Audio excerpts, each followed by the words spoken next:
The most amazing development in big government conservatism today. Did you see what Think Progress just posted from Rand Paul's last radio interview? Senator Rand Paul, who was supposedly the epitome of libertarian, small government, principled conservatism in the Senate right now, a man so enamored of individual freedoms that he questioned whether the government should even constrain people's right to discriminate on the basis of race.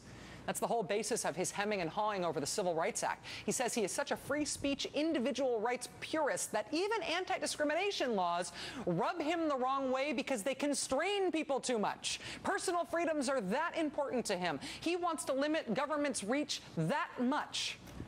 Except for this.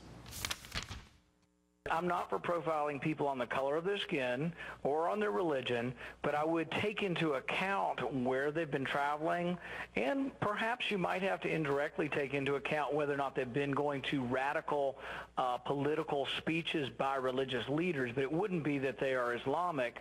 But if someone is attending speeches from someone who is promoting the violent overthrow of our government, that's really an offense that we should be going after. They should be deported or put in prison.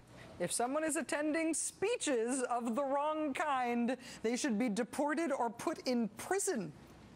Remember, this is a guy who's supposed to be the libertarian, principled, small government, free speech, conservative guy in the Senate right now. Government so small, it would put you in jail for the crime of listening to someone like Sharon Engel talking about overthrowing the government with Second Amendment remedies.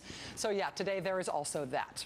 But maybe the biggest achievement in big government conservatism in today's news comes to us from the great state of Florida, where Governor Rick Scott just signed into law a requirement that thousands of Florida residents who have committed no crime, who are not suspected of any crime related to drug use or of drug use itself, thousands of Floridians will be forced by his state government to turn over their urine, their blood, or their hair to be tested by Rick Scott's state government proactively without suspicion to see if they are using drugs. He has already mandated this for public employees in Florida. Now Governor Rick Scott is mandating it for anyone who's applying for benefits from the government.